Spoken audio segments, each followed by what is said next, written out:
Ils étaient détectés et arrêtés. La Bible. Dans la Bible, il est dit que avec Jésus-Christ avait été clôturée officiellement la liste des prophètes. En fait, si on lit le Nouveau Testament, pas à diagonale, mais à profondeur. Mais comment se fait-il que, avec Simon Kimbangu, on se soit retrouvé encore devant un prophète? Oui, je vous ai suivi, mais dans la Bible, il n'a pas été dit que c'est le dernier, puisque lui-même Christ avait dit en Jean chapitre 14, versets 12 à 18, que je vous enverrai le consolateur, l'esprit de vérité, qui restera avec vous éternellement, que le monde ne connaîtra pas, mais vous le connaîtrez parce que vous vivrez, vous serez avec lui. Selon vous, c'est Simon Kimbangu? Pardon? Selon vous, c'est consolateur, c'est Simon Kimbangu? Bien sûr, c'est Simon Kimbangu parce qu'il avait dit... Et pour les pratiquants du judaïsme, c'est qui? Ça, je peux tout simplement vous assurer ceci. L'esprit de vérité promis par Jésus-Christ, c'est Simon Kimbangu parce qu'il a dit il va se manifester, il posera des signes, des actes ou bien des miracles comme moi et plus que moi. Et ça a été vécu. Et nous le vivons jusqu'aujourd'hui parce que les miracles ne se sont pas arrêtés en 21. Rien que par les cantiques que nous chantons, les cantiques qui ne sont pas composés mais inspirés. Par des gens même qu'on peut dire des illettrés. Par exemple, oui. Traduisons ça en langue Congo, un sadici. Oui. Un sadici, c'est lui qui aide. Déjà, Simon Kimbangu aide les malades. Cet homme qui est né de Kouyela, de Louis, qui commence à guérir les malades, qui ressuscite les morts. Mais en somme, qui est-ce que je vois là-bas? C'est l'Esprit Saint qui guérit par Jésus-Christ. Je ne vois plus cet enfant de Kouyela et de Louésie, mais voilà, c'est celui-là, parce qu'il console, il aide, il ressuscite par la puissance. Il n'y a pas de confusion à faire là-dedans. Pour celui qui croit, je crois qu'il n'y a pas de confusion à faire, mais pour celui qui ne croit pas, la confusion peut toujours persister, mais néanmoins l'information est passée à celui qui la reçoit de la prendre dans la disposition spirituelle dans laquelle il se trouve. Ceci dit, je crois qu'il y a lieu d'amorcer l'étape suivante, c'est-à-dire voir l'Église kibanguiste sur le plan temporel. Dans la conclusion, il y a certains éléments qui pourront éventuellement revenir pour ce qui concerne l'aspect spirituel. Sur le plan temporel, nous le savons, l'Église kibanguiste a opéré des grandes réalisations. Nous avons vu quelques-unes de ces réalisations dans les documents de tout à l'heure. Mais concrètement, Maître Mbongo, vous êtes pasteur au sein de cette église. Est-ce que pouvons-nous avoir une idée globale de ce qu'a pu réaliser cette église sur le plan social et aussi sur le plan économique? De par son histoire, l'église kimbanguiste est sortie de la persécution. Et vous savez, le malheur, parfois, est une occasion de solidarité pour tous ceux qui sont opprimés. Et depuis ce temps-là, les kimbanguistes se sont rendus solidaires. Lorsque l'Église a été reconnue, structurée en association sans but lucratif, cette solidarité, cette collaboration, cette entraide s'est amplifiée parce qu'il fallait publiquement exister. Il fallait des temples pour prier. Il fallait recevoir les visiteurs. Il fallait nourrir les visiteurs. C'est pour cela que, dans un premier temps, vous verrez que l'église kimbanguiste va prier dans des hangars, sous des branches de rameaux, etc. Mais petit à petit, avec cet esprit d'initiative, n'ayant pas de vaches mères extérieures, ne comptant pas sur des dons extérieurs, et pour cause, l'extérieur a combattu cette église, nous ne pouvions que nous contenter et nous suffire de nous-mêmes. Et nous avons trouvé le système d'entraide par des collectes, par des dons. Je me souviens de ce que le chef spirituel a toujours dit, que des fidèles kimbanguistes ont donné leur maison pour en faire des écoles. Des fidèles kimbanguistes se sont mis enseignants sans salaire, sans être rémunérés. D'autres ont quitté tout simplement les fonctions qu'ils exerçaient pour se consacrer au travail de l'Église, pour son évolution. Et le fruit de tout ça aujourd'hui, c'est quoi? Parce que concrètement aujourd'hui, qu'est-ce que cela a donné? Oh, ça a donné des réalisations énormes. Nous avons d'abord les plus importantes.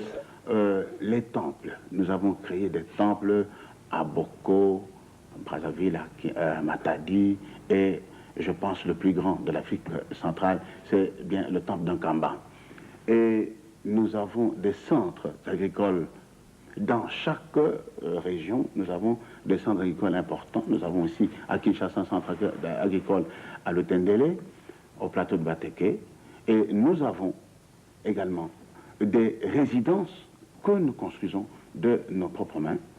Nous avons des écoles que nous avons construites et nous avons des hôpitaux, des centres médicaux que nous avons construits. Bref, toute la structure aujourd'hui est l'œuvre des kimbanguistes eux-mêmes. C'est ça. Donc, cette église compte actuellement 5 millions de fidèles répartis sur le continent africain et aussi en dehors du continent africain, puisqu'il y a des kimbanguistes en France, en Belgique. C'est déjà un pas en dehors de nos frontières, disons en dehors de notre continent. Mais ici, sur place, il y a cette pratique qui est très célèbre dans le cadre de Kintwadi, l'Intisani, vous permet d'avoir, de récolter beaucoup d'argent, ça il faut le reconnaître. Mais en fait, selon certains bruits ou certaines langues mal pendues, il paraît que l'argent ne profite pas à tout le monde. C'est un groupe qui profite au maximum de cet argent. Est-ce que vous partagez ce point de vue? Parce que nous devons faire la vérité autour de l'église kimbanguiste. Il faut la laver de tout soupçon. Je suis déjà intervenu à ce point lors d'une interview que notre directeur d'information avait faite à Kimbanzeke, justement en pleine Sisani. J'avais dit que, effectivement, comme vous l'avez dit, ces langues sont bien pendantes et mal pendues. Parce que, réellement, c'est tout simplement des gens qui sont de mauvaise foi. Il faut venir sur place. Rien ne vous empêche de venir assister à un culte, que ce soit à Kinshasa, à l'intérieur. Son éminence Diangenda, ou les membres du collège, ou les pasteurs, ne s'emparent pas de ce fonds pour s'en aller chez eux et aller se nourrir ou se vêtir de cet argent. Car, moi je voudrais vous reposer la question, avec quoi construirions-nous tout ce que je viens de citer tout à l'heure? Les temples, les écoles, les hôpitaux, les centres d'accueil. Nous n'avons pas de donateurs extérieurs. Vous pensez réellement que toutes ces réalisations tombent du ciel? Oui, effectivement, ce que vous dites est réel. Vous réussissez à investir ces fonds que vous collectez régulièrement au cours des cultes, au cours de différentes manifestations telles que la célébration du centenaire. Mais cela n'empêche que, citoyen Bobé, vous êtes le directeur de l'information, cela n'empêche que, en réalité, il y a quand même certains kimbanguistes qui ne donnent pas de votre église l'image qu'on espère obtenir de ses fidèles. Notamment, il y a des préfets, il y a des directeurs d'école qui abusent de leur autorité, qui font que l'église kimbanguiste est parfois critiquée. Qu'est-ce que vous faites de ces fidèles? Je crois qu'on doit faire la part des choses, de la différence entre église et les départements ou autres institutions qui fonctionnent au sein de l'église. C'est ça. Parce que Simon Kimbangu est né, son œuvre c'était l'évangélisation.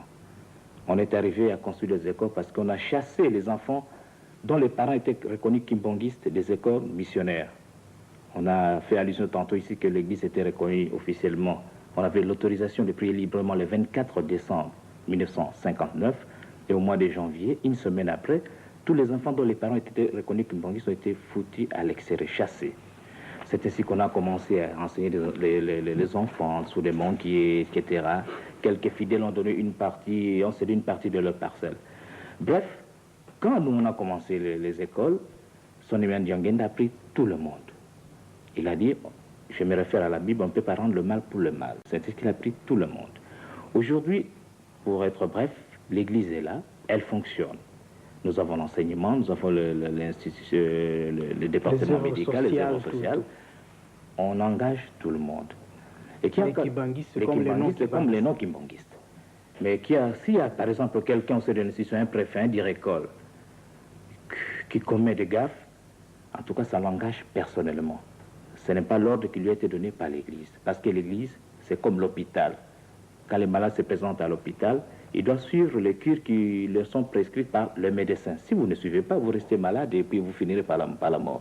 Donc l'Église, en soi, c'est un forum où on donne les conseils aux gens pour qu'ils puissent se référer à la vie de notre Seigneur Jésus-Christ. Donc à ceux-là, qu'ils sachent très bien qu'ils travaillent au sein de l'Église kimbanguiste, ils doivent donc se conduire selon les directives qui nous sont toujours données par le chef spirituel de l'Église kimbanguiste. Les directives d'aimer son prochain comme soi-même et de rester un peu pur, parce qu'il a dit que la sainteté n'existe pas, mais elle doit exister parce que nous sommes les enfants de Dieu. Là, vous avez parfaitement raison. Je partage d'ailleurs votre point de vue. Quand un individu, disons une personne, commet une erreur, en principe, cela ne doit pas engager l'institution au sein de laquelle il œuvre ou il preste son service. Mais ce qui est regrettable, nous voulons souligner ici, c'est que lorsqu'un préfet d'études dans une de nos écoles commet une erreur, si un autre dans une autre école qui n'est pas de notre confession, de la convention kimbanguiste, voilà comment on peut dramatiser la situation. C'est pourquoi les chefs spirituels nous appellent toujours de prendre garde, de faire attention dans notre comportement.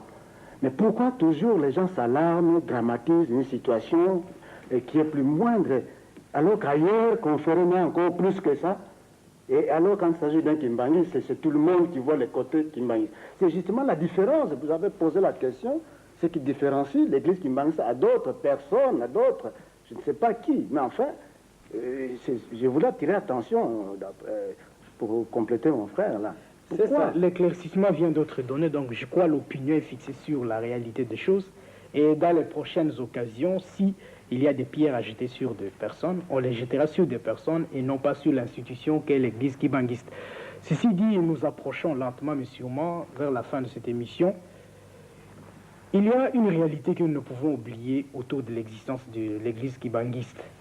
C'est qu'il y a une personnalité forte qui dirige cette église depuis son existence. C'est le chef spirituel, son éminence, Diangenda Coutima. Mais sa personnalité intrigue un peu. Il est guérisseur. Il opère des miracles aussi de temps en temps. Est-ce que ces dons dont il dispose constituent-ils un héritage ou bien c'est un acquis temporel? Je dirais tout simplement en un mot que c'est un choix de Dieu. Sans commentaire. Et pour le compléter, nous avons dit que le chef spirituel est le successeur de Simon Kimbangu, à la tête de l'Église et du mouvement ainsi que de l'Église. Il est donc le dépositaire de tout le pouvoir que possédait son père, qui guérissait, qui ressuscitait les morts, etc. C'est tout à fait normal. Hein? Et je pense qu'un chef spirituel qui ne peut pas de miracles doit poser le problème aux humains, finalement, est-ce qu'il est en contact avec un Dieu agissant, vivant, oui ou non? Et lui nous en donne la preuve que c'est un vrai chef spirituel. Oui, effectivement, il est un chef spirituel, mais nous ne l'oublions pas, c'est aussi un homme, un être créé par Dieu, pour ceux qui le croient. Donc, il est venu, il vit, et un jour, le Tout-Puissant l'appellera à lui. Nous ne l'oublions pas. Est-ce que vous, au sein de l'église kimbanguiste, je n'anticipe pas, prévoyez-vous comment préparer la succession à douceur pour éviter tout conflit de pouvoir si jamais Dieu l'appelait à lui et qu'il y a vacances au niveau des postes de chefs spirituels? Quelles sont les dispositions prises en fait?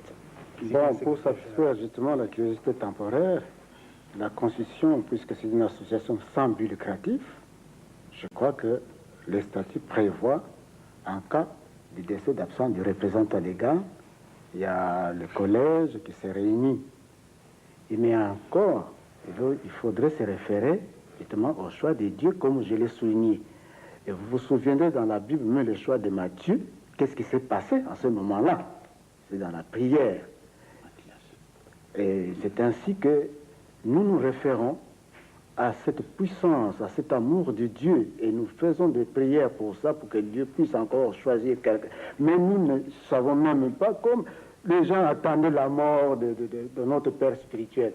Mais pour nous qui vivons encore longtemps, je sais qu'il passera, mais pas pour demain. Et puis, encore, Dieu est avec nous, le Saint-Esprit vit avec nous, Jésus-Christ est avec nous, il ne nous laissera pas pauvres parce qu'il n'a pas oublié ce peuple. Même si ce peuple s'était considéré comme une brebis égarée, perdue, mais puisque nous nous sommes retrouvés auprès de ce Seigneur, en tout cas, il ne nous laissera pas pauvres. Donc, les gens peuvent bien se tranquilliser que Dieu ne nous abandonnera jamais. On ne peut pas vous dire que demain c'est un tel qui succédera à son éminence, parce que, non. Parce que nous disons, c'est Dieu qui choisit, c'est Dieu qui ne nous abandonnera pas. Là, je n'ai pas voulu ouvrir une brèche dans un domaine spirituel. Dieu seul connaît comment il a organisé les choses et à quel moment il pourrait intervenir. Révérend Mbongo, vous êtes juriste, je l'ai déjà dit. De surcroît, vous êtes membre du comité central, une des hautes institutions de notre pays. Mais puisque vous êtes conseiller juridique de l'église kibanguiste, est-ce que ces titres que vous revêtez des conseillers juridiques prouvent-ils qu'au sein de cette église, il existe beaucoup de problèmes à résoudre, ou tout simplement, c'est parce qu'il faut un encadrement au niveau temporel aussi? Une église est une institution inévitablement humaine aussi, fondamentalement spirituelle, parce que l'objet d'une église, c'est de prêcher la parole pour le salut des âmes, mais n'oubliez pas que l'Église rassemble en son sein des êtres humains. C'est pour cela, d'ailleurs, comme le disait le secrétaire général, que les Églises sont constituées en association sans but lucratif, qui est une institution légale. Et pour cela, il faut un encadrement. Il faut un comité exécutif, il faut un représentant légal, il faut absolument le respect des règles qui régissent les ASBL. D'autre part, l'Église vit dans un contexte social. Les difficultés ne manquent pas. Et je pense que je ne suis pas là pour défendre devant le tribunal la cause des kimbanguistes, mais pour aider à sa restructuration juridique pour qu'elle soit conforme, aussi bien sur le plan spirituel que sur le plan légal également. L'Église devient de plus en plus internationale, elle devient universelle. Vous avez dit qu'elle est au Congo, en Angola, en Zambie, en Europe, etc. Oui. Il faut bien une structure juridique pour lui donner une forme qui puisse être absolument légale et valable et acceptable. D'ailleurs, dans toute société d'hommes, même si c'est une société à caractère spirituel, le problème ne manque toujours pas. Donc, votre contribution doit être appréciée à sa juste dimension. Même au sein de l'Église catholique, il existe ceux qui ont fait le droit canon. C'est pour pouvoir aider un peu l'Église à évoluer dans les temps. Nous allons bientôt arriver au terme de cette émission. Nous avons eu pour thème principal le centenaire de la naissance du Simon Kimbangu et aussi l'évolution du kimbanguisme dans les temps. Vous avez participé au débat. Vous voyez les perspectives d'avenir, chacun selon les fonctions qu'il exerce au sein de cette église. Mais si chacun de vous avait un vœu à émettre pour pouvoir clôturer cette émission de ce soir, quel serait le vœu de chacun de vous? Pour moi, au lendemain de la célébration du centenaire. Pour moi, en quelques secondes, j'inviterai tout simplement l'Africain à se ressaisir à l'esprit de la recherche, à retrouver ses valeurs spirituelles. Parce que Dieu, comme il a visité les autres continents, Dieu nous a visités. On comprenne un peu, qu'on fasse un petit effort de découvrir un peu les forces vives qui existent dans notre pays, dans notre continent, de fréquenter nos milieux pour voir ce qu'il y a au juste. Au lieu d'être informés toujours par l'étranger, cherchons nous-mêmes à découvrir cette force spirituelle que nous avons. Ce n'est peut-être pas de la xénophobie, mais ce n'est pas aussi votre point de vue, peut-être, Révérend Mbongo. Mais je pense que je l'enchaînerai plutôt, c'est bien mon point de vue, mais en approfondissant encore davantage. C'est-à-dire que je voudrais vous inviter à une réflexion. Pourquoi pensez-vous le pouvoir colonial, qui était muni de toute sa puissance, de toute la force s'est-il acharné sur une personne, jusqu'à ériger son village en état d'exception, jusqu'à la condamner à mort. Et l'avenir, comment vous l'entrevoyez? Toujours prospère, parce que voilà qu'elle évolue. Alors, pour clôturer, je dirais, nous demandons pardon à tous ceux qui nous ont offensés.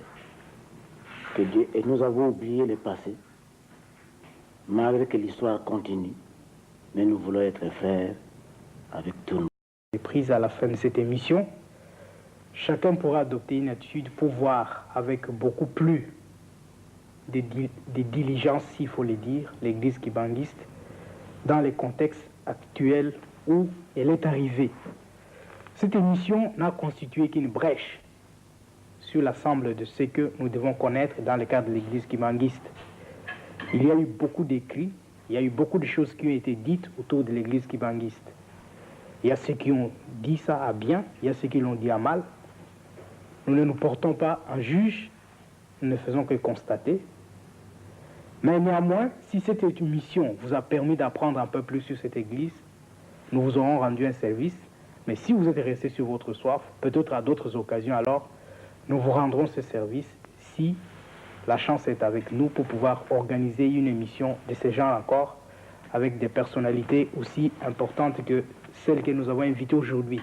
D'ailleurs, il existe même un document important qui a été publié tout récemment dans le cadre de Centenaire par son éminence Diangenda Koutima. C'est l'histoire du kibanguisme. Les grandes lignes de l'histoire du kibanguisme sont reprises dans ce livre. Même l'aspect doctrinaire figure aussi dans ce document. Un jour ou l'autre, ceux qui auront l'occasion de le lire peuvent découvrir un peu plus que ce que nous avons dit dans cette émission. Ceci dit, nous vous remercions sincèrement de votre aimable attention. Rendez-vous alors à une prochaine émission pour l'émission Plein Feu et aussi, pourquoi pas, pour une autre émission peut-être sur le kibanguisme. Merci beaucoup et bonsoir chez vous.